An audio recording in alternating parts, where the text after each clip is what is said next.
President Putin has warned the West not to cross what he called a red line with Russia, stating that it would trigger an asymmetrical, rapid and harsh response. Mr. Putin's comments during his State of the Nation address came at a time of increased tensions with the West, and as supporters of the jailed opposition figure, Alexei Navalny, staged protests against Mr. Putin's rule. A touch of pomp. Then, cue the president. This was Vladimir Putin's 17th State of the Nation address. He used it to portray his country as a besieged fortress, threatened by the West. And he warned, don't mess with Russia.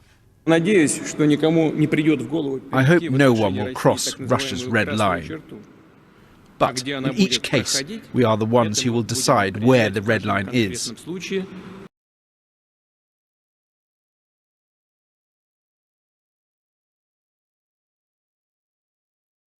Well, I'm in the centre of Moscow right now, and the protest in support of Alexei Navalny was due to start behind me in this square. But perhaps, as you can see, there's not the huge crowds that the opposition would have hoped for. They were expecting tens of thousands of people to come out, and there have been protests, smaller protests, in major cities all across Russia, but nothing like the huge rallies of people that we saw just a couple of months ago when Alexei Navalny was jailed. And there's been some speculation as to why that might be. Maybe pressure from authorities. They did crack down very hard on those protests. Thousands of people arrested. Or it may be that the opposition movement is simply losing momentum.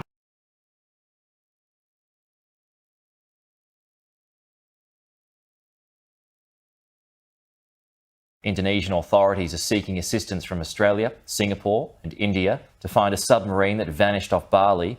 It's reported that 53 people are on board the vessel, which is believed to have sunk to 700 metres. The German-made submarine is built to sustain pressure at a maximum depth of 250 metres. That's according to officials. An aerial search found an oil spill near its dive location after it lost contact with the military during a torpedo drill. The Navy says the oil spill could mean damage to the fuel tank or a signal from crew members.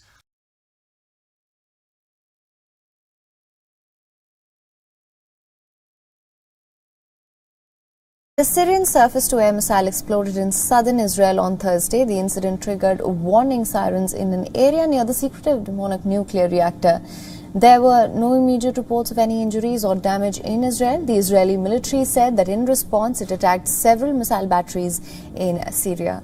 Now, meanwhile, Syria's news agency said that the Syrian air defenses intercepted the Israeli attack that triggered areas in the Damascus suburbs.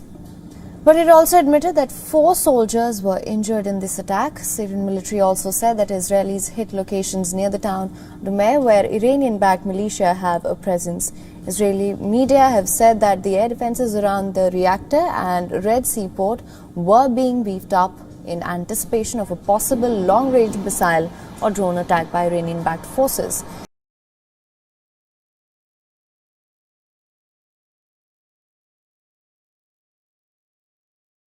The United States President is all set to formally recognize the massacre of Armenians by the Ottoman Empire as an act of genocide. The move is likely to sever already strained ties between Washington and its NATO allies Turkey. Biden is likely to use the word genocide as part of the statement on April 24th during the annual commemoration for the victims. The White House has refused to comment on the matter, but added that it will have more to say in the coming days. The move will be largely symbolic, but it would mean breaking away from decades of white policy on Turkey.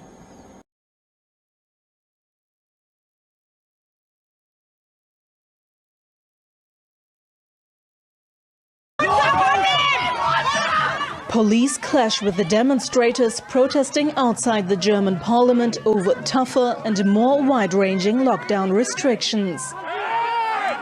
Dozens of arrests were made as protesters hurled bottles at officers and tried to jump barricades. There was some violence against the police and some resistance. We have detained more than 60 people, which is a statement about affairs here itself. The protests are a reaction to what's seen as the government's hit and miss handling of the coronavirus pandemic and a federal power grab. Lawmakers have now passed a law dubbed the emergency brake that will give the government more leverage to impose measures nationwide in the future.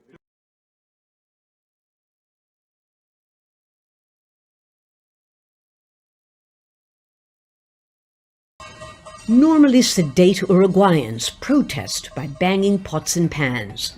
They blame the government for allowing Uruguay to transit from a success story to the country with the highest per capita infection rate in the world, and in just a few weeks.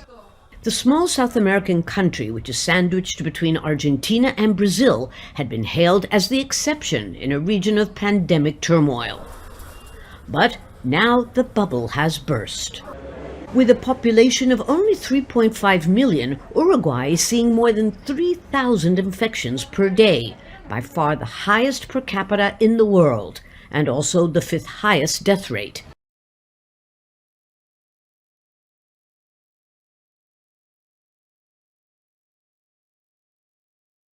Tonight, facing a record migrant surge, Arizona's governor deploying the National Guard. The U.S. Border Patrol is overwhelmed, Declaring a state of emergency in multiple counties, including Cochise County. In March, Border Patrol seeing a 20-year high in the number of migrants they've encountered crossing the border. Here's them leaving their camouflage on the fence as they're trying to come across. Sheriff Mark Daniels tells us that even as the number of migrants crossing into Arizona is soaring, the Border Patrol help he counts on is now being diverted to deal with the surge of unaccompanied children elsewhere.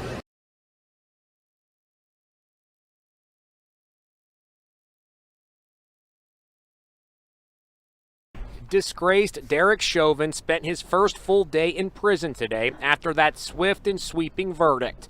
This just released mugshot in orange prison uniform was taken minutes after he heard his fate. As he was led out of court in handcuffs, he had something written on his hand. It turns out to be his attorney's phone number. He knew a piece of paper would be confiscated. Chauvin is on suicide watch. He is in an isolation cell like this one in the Administrative Control Unit in the Oak Park Heights Maximum Security Prison, 25 miles from Minneapolis. He woke up today to a breakfast of fruit, bran flakes, scrambled eggs, potatoes, bacon, toast, jelly, and coffee. The prison is said to be escape-proof and houses the state's most violent and dangerous felons.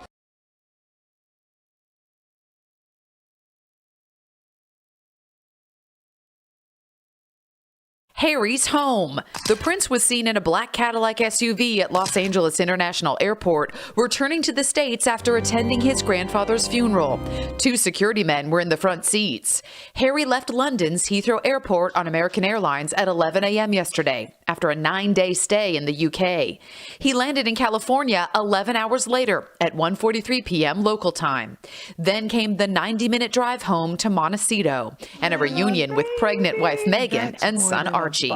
Harry is missing Queen Elizabeth's 95th birthday today, says Daily Mail editor Charlie Langston. I think some people were incredibly shocked that Harry couldn't stay for another 24 hours in order to celebrate the Queen's birthday.